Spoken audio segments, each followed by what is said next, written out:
Atas nama Bapa dan Putra dan Roh Kudus. Amin. Shalom Aleichem bersama Mesias. Saudara, selamat bertemu kembali dengan saya, Archimandrit Romo Daniel Biantoro, Ketua Umum dan Pendiri dari Gereja Ortodoks Indonesia. Kita sampai kepada acara kita, yaitu menjawab pertanyaan-pertanyaan dari saudara-saudara yang sudah sampai kepada saya. Sebenarnya pertanyaan ini sudah lama ditanyakan kepada saya, tetapi karena sekarang ini lagi viral mengenai ajaran tradisional gereja tentang Tritunggal, dan munculnya mereka yang mempromosikan ajaran kuno yang menentang Tritunggal, yaitu ajaran Sabellianisme. Saya tidak akan menyerang orang. Saya hanya ingin menjelaskan sejarah ajaran ini dan bagaimana ajaran ini diterangkan, serta bagaimana pelurusan dari ajaran ini. Karena ajaran yang namanya Sabellianisme ini munculnya baru abad ketiga. Sementara pada abad pertama dan kedua yang diajarkan oleh para murid-muridnya para rasul, yaitu para bapak gereja, itu adalah ajaran Tritunggal. Jadi ajaran Tritunggal itu lebih ada dulu, baru ajaran Sabellianisme itu muncul. Berarti ini ajaran menyimpang dari ajaran yang asli. Saya akan menggunakan beberapa buku di sini untuk membahas ini. Dan saya tidak akan bisa menyelesaikan semua dalam satu sesi ini, akan saya potong-potong beberapa seri. Ya. Ini seri pertama dari ajaran yang saya sebut macam-macam namanya. Bisa Sabellianisme, bisa Patripassianisme, bisa modalisme, yang model baru namanya Jesus Onlyisme, atau juga ajaran yang disebut sebagai ajaran Pentecostal Oneness.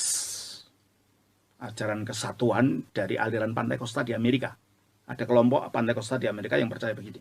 Sehingga nama ajaran ini disebut sebagai Pentecostal Oneness. Nah, saya bacakan saja ini ya.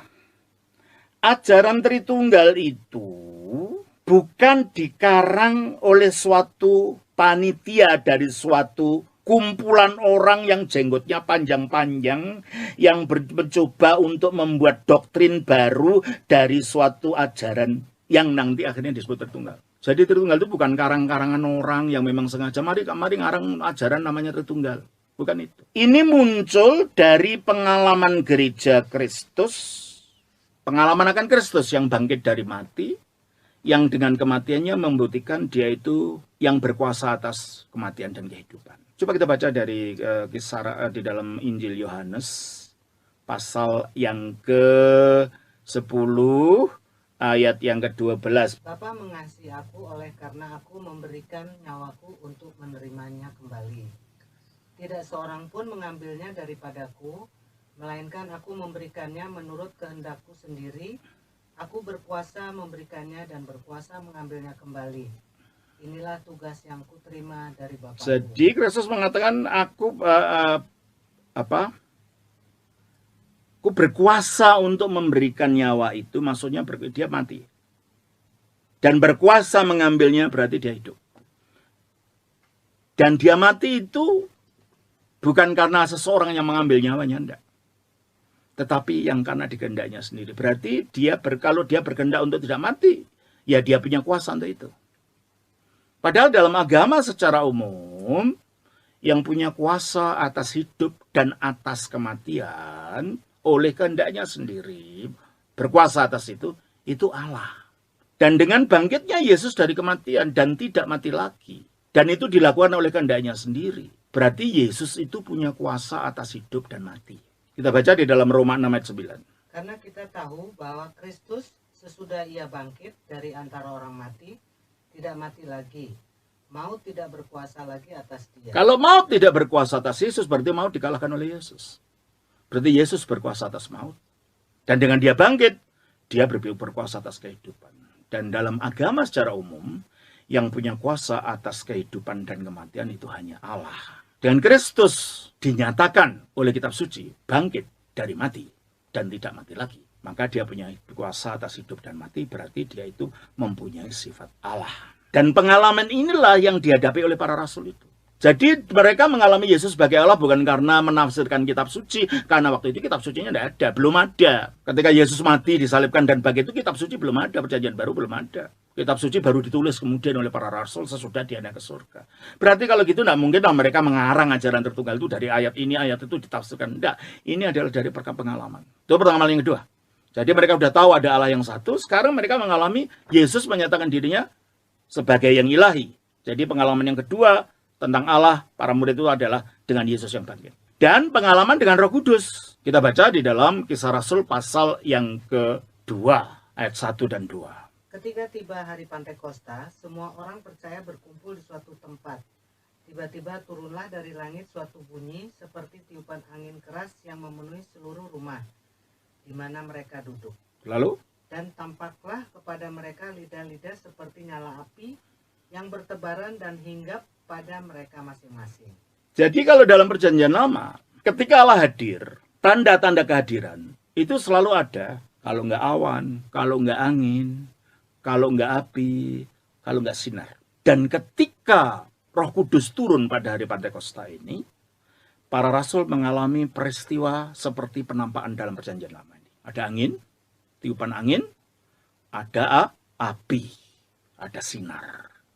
Mari kita lihat dalam Yehezkiel pasal 1, ayat 1-4. Pada tahun ke-30, dalam bulan yang keempat, pada tanggal 5 bulan itu, ketika aku bersama-sama dengan para buangan, berada di tepi sungai Kebar, terbukalah langit dan aku melihat penglihatan-penglihatan tentang Allah. Inilah Yehezkiel. Jadi mereka dalam pembuangan, karena Yerusalem sudah digempur oleh Raja Babylon dan bangsa Israel dalam pembuangan ditawan ya di Babylon. Nah, ini mereka sedang dalam tawanan ini. Terus pada tanggal 5 bulan itu, yaitu tahun kelima sesudah Raja Yoyakim dibuang, datanglah firman Tuhan kepada Imam Yehezkiel anak Buzi di negeri orang Kasdim di tepi sungai Kebar. Yaitu di Irak sekarang ya, di negara Irak sekarang. Terus dan di sana kekuasaan Allah meliputi dia. Lalu aku melihat, sungguh angin badai bertiup. Angin badai bertiup. Terus dan membawa segumpal awan. Terus api yang berkilat-kilat. Api yang berkilat-kilat. Penampakan yang sama terlihat pada waktu Roh Kudus turun pada hari Pantekosta. Dengan demikian para rasul ini mengalami perjumpaan dengan Allah melalui turunnya Roh Kudus.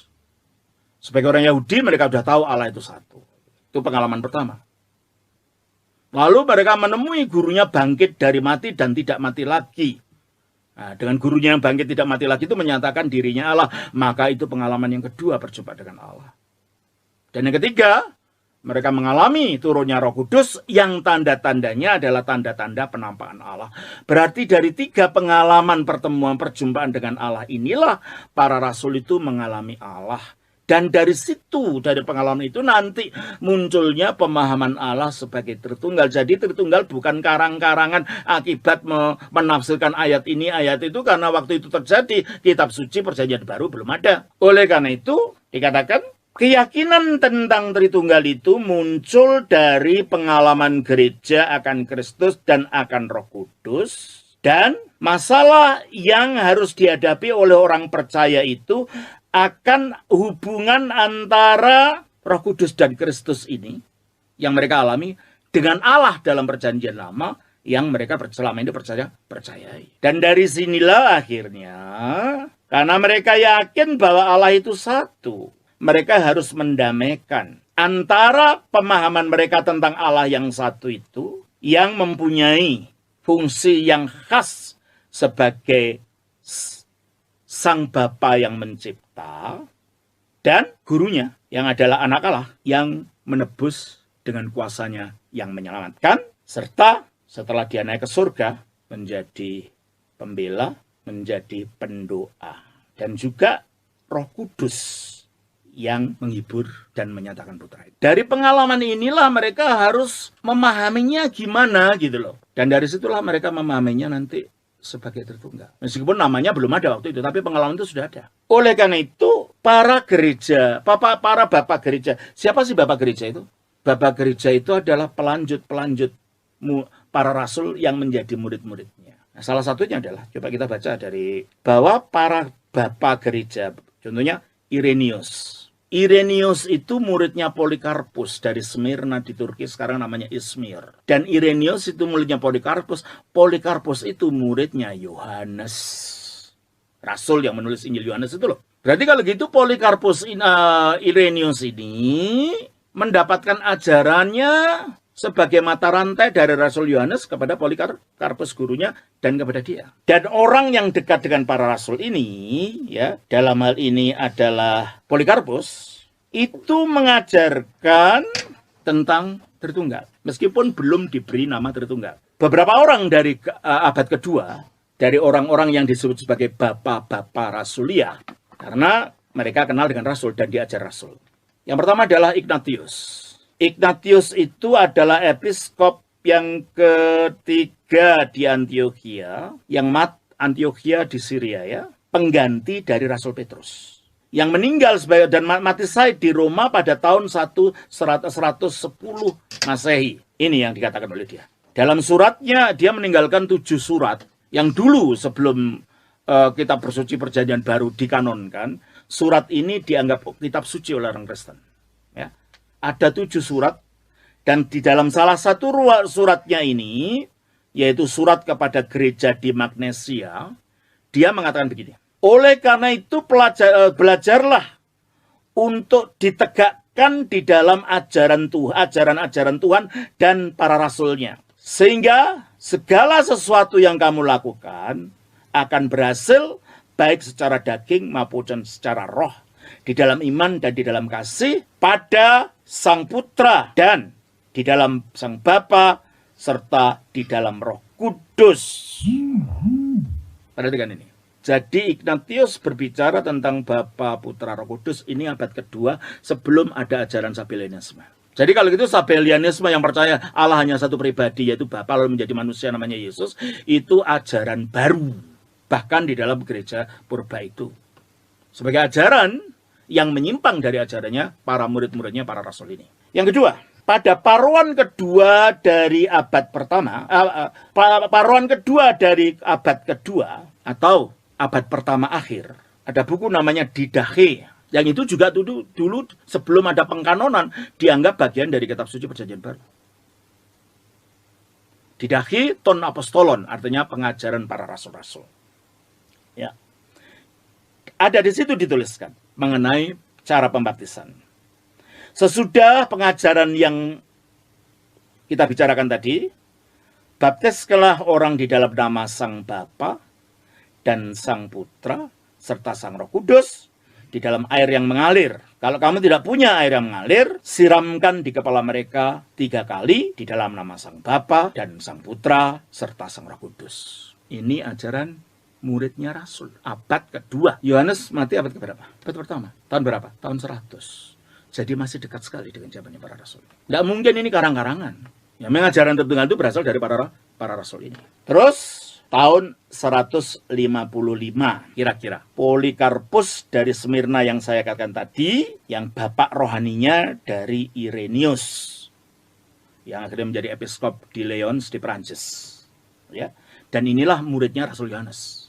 Di dalam doanya yang terakhir sebelum dia mati syahid, dia memuji, memuliakan, dan mengaturkan puji berkat bagi Sang Bapa dan Sang Putra serta Sang Roh Kudus. Ini doanya. Untuk alasan ini, ya, dan untuk segala sesuatu, aku memuji Engkau. Aku mengaturkan berkat bagimu. Aku memuliakanmu melalui Imam besar surgawi yang kekal, Yesus Kristus, anakmu yang tunggal. Yang melaluinya dan bersamanya dan serta Roh Kudus dimuliakan sekarang dan selalu sampai sepanjang segala abad. Amin. Ini doanya dalam catatan kematian syahidnya yang disebut kematian syahid dari Polikarpus. Dan kemudian tahun 169 sampai tahun 181, Theophilus dari Antiokhia. Ketika dia menjelaskan tentang Kejadian 1 ayat 3, dia mengatakan, tiga hari sebelum adanya alat-alat penerang di bumi diciptakan, itu adalah simbol dari Tritunggal. Allah, firman-Nya, dan di sini disebutkan hikmat-Nya, yang dimaksudkan adalah Roh Kudus. Surat kepada Autolycus pasal 2 ayat 15. Jadi kalau kita lihat bapak-bapak gereja awal yang belajar langsung dari para rasul, yang masanya dekat dengan para rasul, itu semua mengajarkan percaya pada Tritunggal. Berarti Tritunggal itu memang ajaran yang asli. Barulah ajaran yang kita sebut sebagai ajaran Sabellianisme itu muncul abad ketiga, bukan dari aslinya. Nah, itu saya baca dari sini. Saya baca begini, saudara. Ajaran Sabellianisme ini muncul pada abad ketiga. Praxeas, seorang yang asli dari Frigia, saya sudah pernah ke Frigia sana. Namanya sekarang Pamukkale di Turki. Dia berasal dari wilayah namanya Pamukkale sekarang. Itu namanya dulunya Frigia. Ya, toh? Pada mulanya adalah seorang pengikut Montanisme. Tetapi kemudian menjadi musuh dari Montanus, pendiri dari Montanisme. Sehingga akhirnya dia dikutuk oleh Paus Severinus. Dan dia sendiri menyembunyikan bidat yang ada di hatinya. Disembunyikan pada orang lain. Tetapi tak lama kemudian diketahui bahwa dia meyakini bidat.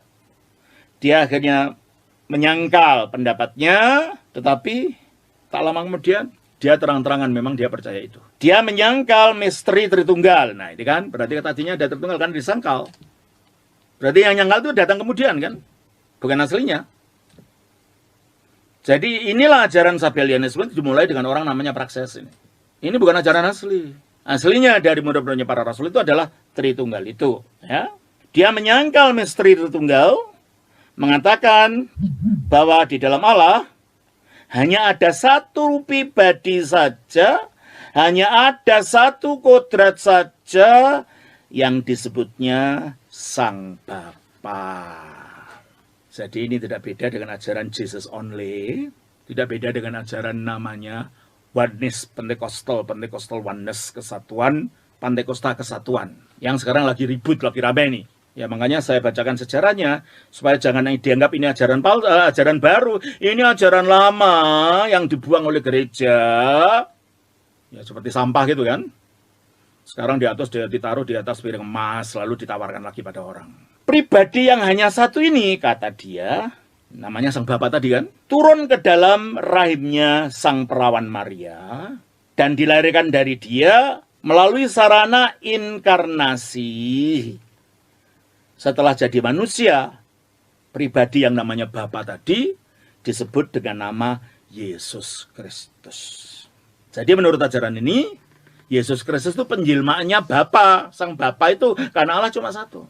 Menurut doktrin yang menyimpang ini, Sang Bapalah yang menderita kematian di atas salib. Oleh karena itu, pengikut-pengikutnya disebut sebagai patri passionis. Patri artinya Bapak, passion artinya menderita. Bapa yang menderita. Jadi ajaran ini, di samping ajaran yang mengatakan bahwa Bapa itu ya Yesus itu, maka karena Bapa jadi Yesus itu menderita, maka Bapalah yang menderita. Sehingga ajaran ini disebut sebagai ajaran patri passionis. Di antara murid-murid yang terkenal dari Praxeas ini adalah Beryllus, Noetus, dan Sabellius.